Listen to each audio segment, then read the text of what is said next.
Hello students, now we have the next section of Legendre equation.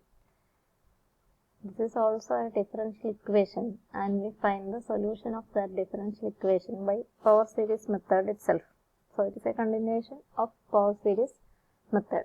The differential equation, which is called the Legendre equation, is a second order differential equation. That means it contains second order derivative, and the equation is like this: 1 minus x square into y2 dash. We have several differential equations and their power series solutions.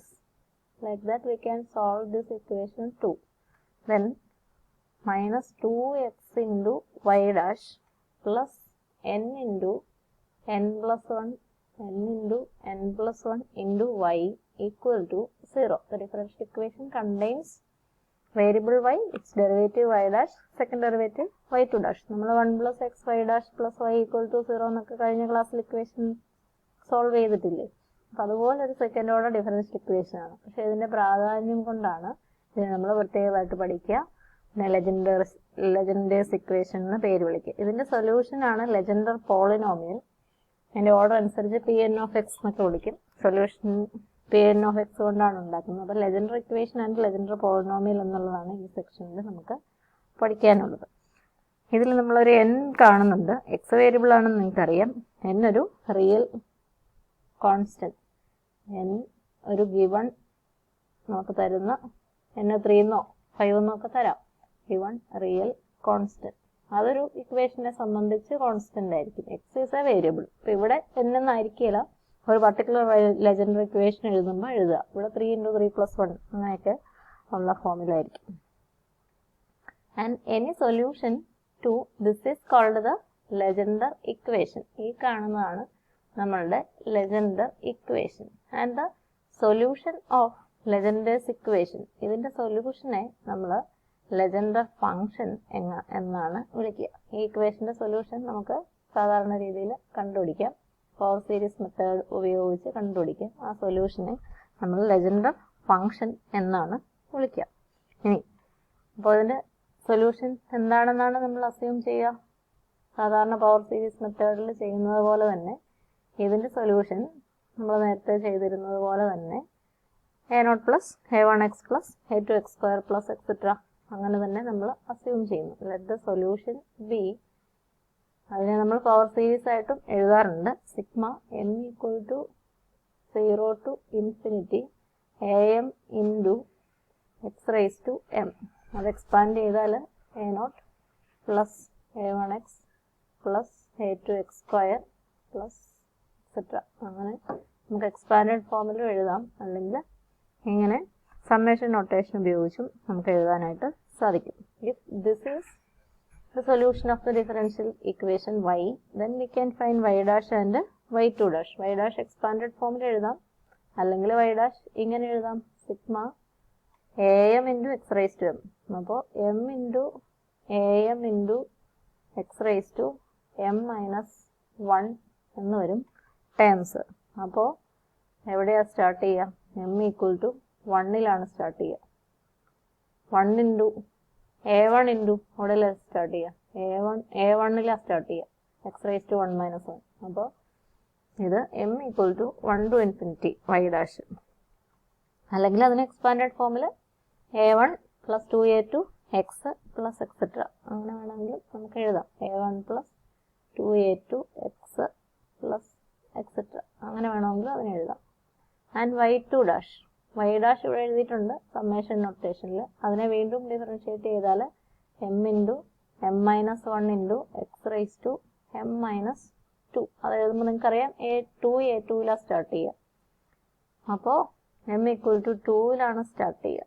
m equal to 2 to infinity m into, അവിടെ ഒന്നും 0 start ചെയ്യേണ്ട കാര്യമില്ല. m minus 1 into am into x raised to m minus 2 എന്ന് am into x raised to am ഞാൻ വിട്ടു വരുന്നു. am കൂടെ കൂട്ടിച്ചേർക്കാം. am into x raised to m minus 2. am x raised to m minus 2. And that is in the expanded form. ഇങ്ങനെയാണ് നിങ്ങൾക്കറിയാം. 2a2 plus 3 into 2 a3x plus 4 into 3 a4 x square plus etc. ഇങ്ങനെയാണ് y2 ഡാഷിൻ്റെ expanded form എന്ന് നമുക്ക് അറിയാം. Expanded ഫോംസിന് പകരം നമ്മൾ summation form കൂടി ഇപ്പോൾ എഴുതി പഠിക്കുകയാണ്. Then substituting these values of y, y dash, y2 dash in this equation. ഇതാണ് നമ്മൾ ലെജൻഡേഴ്സ് ഇക്വേഷൻ എന്ന് വിളിക്കുന്ന ഇക്വേഷൻ. ഈ ഇക്വേഷൻ നിങ്ങൾ ഓർത്തിരിക്കണം, പേരുള്ളതുകൊണ്ട് 1 minus x square y2 dash minus 2x y dash plus n into n plus 1 y equal to 0 where n is a real constant. ഈ form നിങ്ങൾ ഓർത്തിരിക്കേണ്ടതായിട്ടുണ്ട്. Now if we substitute the values, we can write 1 minus x square into y2 ഡാഷിന് പകരം നമുക്ക് ഈ കാണുന്ന summation expression sigma m equal to 2 to infinity m into m minus 1 into am into x raised to m minus 2 എന്നുള്ളത് എഴുതാം. Minus 2x into y ഡാഷിന് പകരം sigma m equal to 1 to infinity m into am into x raised to m minus 1 എന്നുള്ളത് എഴുതാം. Plus n into n plus 1 into yക്ക് പകരം sigma m equal to 0 to infinity am x raised to m equal to 0 എന്ന് എഴുതാം. അത് summation form. അതേപോലെ നമുക്കതിൻ്റെ expanded form വേണമെങ്കിലും എഴുതി വയ്ക്കാം. അതിങ്ങനെയാണ് എക്സ്പാൻഡഡ് ഫോം ഇവിടെ കിടപ്പുണ്ട്. അപ്പോൾ 1 minus x square into y2 ഡാഷിന് ഈ കാണുന്ന എക്സ്പ്രഷൻ കൊടുക്കുക, y ഡാഷിന് ഈ എക്സ്പ്രഷൻ കൊടുക്കുക, yക്ക് ഈ എക്സ്പ്രഷൻ കൊടുക്കുക. പിന്നെ ഈ ടേംസിൻ്റെ പാറ്റേൺ മനസ്സിലാക്കി ആവശ്യത്തിനനുസരിച്ച് ടേംസിൻ്റെ എണ്ണം കൂട്ടാൻ നിങ്ങൾ അറിയണം. ഇവിടെ എന്നാ 3 into 2 a3, അടുത്ത് വരുമ്പോൾ 4 into 3 a4, അത് x സ്ക്വയറിൻ്റെ ടേമാണ്, അങ്ങനെ അറിയണം. ഇവിടെ ഒരു ഡിഫറൻസിയേഷൻ കഴിഞ്ഞാണ് a1 plus 2a2x plus 3a3x square 3a3x square power ഒന്ന് കുറവാണ്. അപ്പോൾ അങ്ങനെ നിങ്ങൾക്ക് ടേംസ് കൂട്ടി എഴുതാൻ അറിയാമായിരിക്കണം. ഇനി നമ്മൾക്കിവിടെ ചെയ്യാവുന്നത് 1 into this bracket minus X square into this bracket. നമുക്ക് കോഎഫിഷ്യൻസ് ലെഫ്റ്റ് സൈഡിലും റൈറ്റ് സൈഡിലും എല്ലാം 0 ആണ്. അപ്പോൾ കോൺസ്റ്റൻറ്റിൻ്റെത് എക്സിൻ്റെത് എക്സ് സ്ക്വയറിൻ്റെത് അങ്ങനെയൊക്കെ കോഎഫിഷ്യൻസ് കളക്ട് ചെയ്യാൻ പാകത്തിന് നമ്മൾ ഈ ബ്രാക്കറ്റ്സ് ഓപ്പൺ ചെയ്ത് വെക്കുക. അപ്പോൾ 1 into ദിസ് ആ ബ്രാക്കറ്റ് എഴുതുക, minus X square into this bracket അങ്ങനെ എഴുതുക എന്നുള്ളതാണ് അടുത്ത നമ്മളുടെ പ്രോസസ്സ്. അപ്പോൾ 1 into ബ്രാക്കറ്റ് ഓപ്പൺ ചെയ്തതാണ് 2a2 plus 3 into 2a3, അതാണ് ഈ കാണുന്നത്. പിന്നെ അതേ ക്വാണ്ടിറ്റീസിന് തന്നെ മൈനസ് എക്സ് സ്ക്വയർ കൊണ്ട് മൾട്ടിപ്ലൈ ചെയ്യണം. മൈനസ് ആയി ഞാൻ പുറത്തിട്ടിട്ടുണ്ട്. എക്സ് സ്ക്വയറിന് മൾട്ടിപ്ലൈ ചെയ്യുക. അപ്പോൾ എക്സ് സ്ക്വയർ എക്സ് ക്യൂബായി ഇതേ ടേംസ് തന്നെ അത് കൊടുത്തിട്ടുണ്ട്. പിന്നെ ഉള്ളത് മൈനസ് 2x ഇൻറ്റു, അപ്പോൾ ഇവിടെയുള്ള എക്സ് പവേഴ്സ് ഒന്നുകൂടി കൂടും, 2 കൊണ്ട് മൾട്ടിപ്ലൈ ചെയ്യണം. മൈനസ് ആയി ഞാൻ അവിടെ നിർത്തി. 2a1x 2 into 2a2 x square 2 into 3a3 X cube അങ്ങനെയൊക്കെ ആ ടേംസിന് നമുക്ക് അറേഞ്ച് ചെയ്യാം. അതുപോലെ അവസാനത്ത് ഒന്നും ചെയ്തിട്ടില്ല. n into n plus 1 into n0 plus a1x plus etc equal to 0. അങ്ങനെ നമ്മൾക്ക് ഇതിനൊരു അറേഞ്ച്മെൻറ്റ് ചെയ്യാം. ഇനി അവിടെ നിന്ന് നമുക്ക് ലെഫ്റ്റ് സൈഡിലെ റൈറ്റ് സൈഡിലെയും, ലെഫ്റ്റ് സൈഡിൽ പോളിനോമിലാണ്, റൈറ്റ് സൈഡിൽ 0 പോളിനോമിലാണ്. ലെഫ്റ്റ് സൈഡിൽ നിന്ന് നമ്മൾ കോൺസ്റ്റൻസ് ഇങ്ങോട്ട് പെറുക്കി എഴുതുകയാണെങ്കിൽ നമുക്ക് എന്ത് കിട്ടും? ലെഫ്റ്റ് സൈഡിലെ കോൺസ്റ്റൻസ് ആദ്യത്തതിൻ്റെ അകത്തുനിന്ന് 2a2 കിട്ടും. രണ്ടാമത്തതിൽ കോൺസ്റ്റന്റ് ഇല്ല, എക്സ് സ്ക്വയറിലാണ് സ്റ്റാർട്ട് ചെയ്യുന്നത്. അടുത്തതിൽ എക്സിലാണ് സ്റ്റാർട്ട് ചെയ്യുന്നത്, കോൺസ്റ്റന്റ് ഇല്ല. ഇവിടെ ഉണ്ട് plus n into n plus 1 into a0 equal to 0. ഇതാണ് ആദ്യത്തേത്. ഇനി എക്സിൻ്റെ കോഎഫിഷ്യൻസ് നോക്കിയാൽ 3 into 2a3 അവിടെയാണ് ആദ്യത്തതിൽ സ്റ്റാർട്ട് ചെയ്യുക. രണ്ടാമത്തെ ബ്രാക്കറ്റിൽ എക്സ് സ്ക്വയറിലാണ് സ്റ്റാർട്ട് ചെയ്യുക. നമ്മളിപ്പോൾ നോക്കുന്നത് എക്സിൻ്റെതാണ്. അപ്പോൾ മൈനസ് 2a1 ഇൻറ്റു എക്സ് ഇവിടെ നിന്ന് കിട്ടാനുണ്ട്. ഇതിൻ്റെ അകത്തുനിന്ന് എക്സ് ഉണ്ട്, plus n into n plus 1 n into n plus 1 into X ആവേണ്ട a1 ഈക്വൽ ടു 0 എന്ന് നമ്മൾക്ക് കിട്ടും. ഇനി എക്സ് സ്ക്വയറിൻ്റെ ടേംസ് നോക്കിയാൽ ഇവിടെ 4 into 3a4 എക്സ് സ്ക്വയർ ആദ്യത്തതിൻ്റെ അകത്തുണ്ട്. അടുത്തതിൻ്റെ അകത്ത് എക്സ് സ്ക്വയർ അവിടെ ആ ബ്രാക്കറ്റിൽ നമുക്ക് കിട്ടും. മൈനസ് 2a2 എക്സ് സ്ക്വയർ ഇവിടെ ഉണ്ട്. ഇവിടെ minus 2 into 2a2 x square minus 2 into 2a2 x square ആണ് നമ്മൾ നോക്കുന്നത്.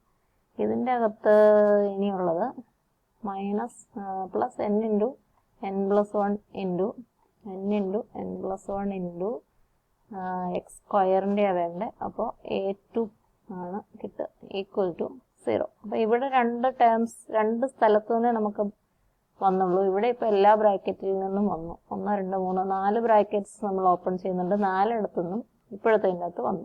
അതിന് മുമ്പിലുള്ളത് 3 എണ്ണത്തെ വന്നുള്ളൂ, അതിന് മുമ്പിലത്തെ 2 ഇടത്തെ വന്നുള്ളൂ. പക്ഷെ ഇനി എല്ലായിടത്തും നമുക്ക് 4 ബ്രാക്കറ്റിൽ നിന്നും ടേംസ് കിട്ടും. അത് നിങ്ങൾക്കറിയാമല്ലോ. ഇവിടെ എക്സ് സ്ക്വയറിലാണ് സ്റ്റാർട്ട് ചെയ്യുക, ഇവിടെ എക്സിലാണ് സ്റ്റാർട്ട് ചെയ്യുക, ഇവിടെ എല്ലാം ഉണ്ട്, കോൺസ്റ്റന്റ് തുടങ്ങി എല്ലാം ഉണ്ട്. ആദ്യത്തേതിൽ നിന്ന് അവസാനത്തേതിൽ നിന്ന് കിട്ടിയുള്ളൂ. പിന്നെ എക്സ് ഉള്ള ബ്രാക്കറ്റിൽ നിന്നും കൂടെ കിട്ടി, പിന്നെ എക്സ് സ്ക്വയർ ഉള്ള ബ്രാക്കറ്റിൽ നിന്നും കൂടെ കിട്ടി. ഇനി എല്ലായിടത്തും ഒരുപോലെ നമുക്ക് എല്ലാ ബ്രാക്കറ്റിൽ നിന്നും ടേംസ് കിട്ടും എന്ന് നിങ്ങൾക്കറിയാം. അപ്പോൾ അടുത്തത് കിട്ടുക എങ്ങനെയായിരിക്കും? നമ്മൾ ഇപ്പോൾ എടുത്തത് 4 ഇൻറ്റു എക്സ് സ്ക്വയറിൻ്റെതാണ്. അടുത്തത് നമുക്ക് 5 ഇൻറ്റു 4 ഇൻറ്റു a5 എന്നായിരിക്കും ആദ്യത്തെ ബ്രാക്കറ്റിൽ. രണ്ടാമത്തെ ബ്രാക്കറ്റിൽ മൈനസ് 2a2ന് പകരം 3 ഇൻറ്റു 2a3. ഇവിടുത്തെ ടൈമാണ് ഇവിടെ വരേണ്ടത്. പിന്നെ ഇത് 3 ഇൻറ്റു 2a3 എക്സ് ക്യൂബ്. ഇവിടുത്തെ എക്സ് ക്യൂബിൻ്റെ ടേം മൈനസ് 2 ഇൻറ്റു എക്സ് ക്യൂബിൻ്റെ ആകുമ്പം 2a2 എക്സ് സ്ക്വയർ 3a3 ആണ് അവിടുത്തെ ടേം. ഇവിടെ plus n into n plus 1 into a3 എന്നാകും. അത്രേ കിട്ടാനുള്ളൂ, ഈക്വൽ ടു 0. അല്ലെങ്കിൽ ഇതിലൊരു ചേഞ്ച് കൊടുത്താൽ മതി. 4 5 ആവുന്നു, 3 4 ആവുന്നു, a4 a5 ആവുന്നു, a2 a3 ആവുന്നു. അപ്പോൾ ഇതുപോലെ അടുത്തത് എഴുതാൻ എളുപ്പമാണ്. 6 ഇൻറ്റു 5 ഇൻറ്റു a6 മൈനസ് 3 4 ആകും, 2 3 ആകും, a3ക്ക് പകരം a4 വരും, മൈനസ് 2 ടൈംസ് ഇത് 3 4 ആകും. ഇവിടെ എല്ലാം 2 ടൈംസ് ആണ്. 3 4 ആകും, a4 വരും, plus n into n plus 1 ഇവിടെ ഫിക്സഡ് ആണ്. a3ക്ക് പകരം a4 വരും, ഈക്വൽ ടു 0 എന്ന് നമുക്ക് എഴുതാം. അപ്പോൾ ഈ പാറ്റേണിലാണ് ഇവിടുത്തെ കോഎഫിഷ്യൻസ് ഇക്വേറ്റ് ചെയ്യുമ്പം നമുക്ക് കിട്ടുന്ന റിസൾട്ട് എന്ന് പറഞ്ഞാൽ a0 a1 a2 ഒക്കെ കണ്ടുപിടിക്കാനുള്ള നമ്മളുടെ മാർഗങ്ങളാണ് ഈ കിടക്കുന്ന ഇക്വേഷൻ 1 ഇക്വേഷൻ 2. 1ലും 2ലും കുറച്ച് ടേംസേ ഉള്ളൂ. 3 തുടങ്ങി 3 4 5 എക്സെട്ര. അപ്പോൾ നമ്മൾ എഴുതിയേക്കുന്ന ആദ്യത്തെ രണ്ടാമത്തെ ഇക്വേഷൻ ഒഴിവാക്കി ബാക്കി എല്ലാ ഇക്വേഷനിലും നമുക്ക് 4 ടേംസ് വീതം കിട്ടുന്നുണ്ട്. 1ഉം 2 ഒരു എക്സെപ്ഷണൽ കേസാണ്, അത് നമുക്ക് അങ്ങനെ ഇടാം. ഇനി ഇതിൽ നിന്ന് നമുക്കൊരു ജനറൽ പാറ്റേൺ, ഒരു ജനറൽ എക്സ്പ്രഷൻ പറയാൻ സാധിക്കുമോ എന്നുള്ളതാണ് ആലോചിക്കുക. അതിന് നമ്മൾ ഇക്വേഷൻസ് എഴുതിയതിൻ്റെ അവസാന ഭാഗത്തു നിന്നാണ് സ്റ്റാർട്ട് ചെയ്യുക. ഇവിടെ a4 ഉണ്ട്, ഇതിൻ്റെ അകത്തും a4 തന്നെയാണ്. ഇവിടെ a3 ഉണ്ട്, ഇതിൻ്റെ അകത്തും a3 തന്നെയാണ്.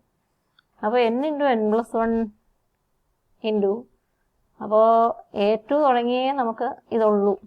a1നും a0നും ഉള്ള ഇക്വേഷൻസിന് 4 ടേംസ് ഇല്ല, അതുകൊണ്ട് നമ്മൾ ആ പാറ്റേൺ അവിടെ നോക്കുന്നില്ല. n into n plus 1 into ഞാൻ a2 തുടങ്ങി a2 a3 a4 ഒക്കെ അവിടെ ആകാം. a0 a1 വരത്തില്ല. അപ്പം ഞാനതിനെ as എന്ന് വിളിക്കുകയാണ്. ഈ ടൈമിനെ as എന്ന് അങ്ങ് ആലോചിക്കുകയാണ് എന്ന് വിചാരിക്കുക. ഇത് as എന്ന് വിചാരിച്ചാൽ ആ as തന്നെയാണ് ഇവിടുത്തെ സഫിക്സ്. ഇവിടെ ആ as തന്നെയാണ്. ഇവിടെ എന്നാ വന്നേക്കുന്നത്? s പ്ലസ് 2 ആണ് വന്നേക്കുന്നത്. ഈ നമ്പർ 4നെ s എന്ന് വിചാരിച്ചാൽ ഇവിടെ 3s ആണെങ്കിൽ അത് തന്നെയാണ് ഇവിടെ വന്നിരിക്കുന്നത്, അത് തന്നെയാണ് ഇവിടെ വന്നിരിക്കുന്നത്. ഇവിടെ വന്നിരിക്കുന്നത് 3 plus 2 s plus 2 s equal to 2നും അത് തന്നെയാണ് സംഭവിച്ചത്. അവസാനത്തെ 3 ടൈമിലും 2, മറ്റടുത്ത് 2 പ്ലസ് 2 4. അങ്ങനെ s ഈക്വൽ ടു ഇതിലെ അവസാനത്തെ ടേമിൻ്റെ സബ്സ്ക്രിപ്റ്റിനെ s എന്ന് ആലോചിച്ചാൽ നമുക്ക് അവിടെ സ്റ്റാർട്ട് ചെയ്ത് വേണമെങ്കിൽ എഴുതാം n into n plus 1 into as minus 2 times ആ s തന്നെ ഇവിടെ s into as minus s into 4 into 3 s minus 1 into as. ഇവിടെ s plus 2 into s plus 1 into s plus 2 into s plus 1 into as plus 2. നമ്മൾ 4ലാണ് start ചെയ്ത് ഇവിടെ ഇപ്പോൾ 6ലെത്തി. ഇതും 6 ആണ്. മറ്റു കോഎഫിഷ്യൻസിലൊക്കെ അതേ 4 തന്നെയാണ്. ഇവിടെ 2 ടൈംസ് ഇവിടെ 4a4, ഇവിടെ 3a3, ഇത് 3 ആകുന്ന കേസിൽ ഇത് 2a2, അത് 2 ആകുന്ന കേസിൽ. അങ്ങനെ നമ്മൾക്ക് ഇങ്ങനെ ഒരു ജനറൽ ഇക്വേഷൻ ഇക്വേഷൻ 1 ഉം 2 ഒഴികെ മറ്റുള്ള ഇക്വേഷൻസിന് വേണ്ടി ഫോം ചെയ്യാം.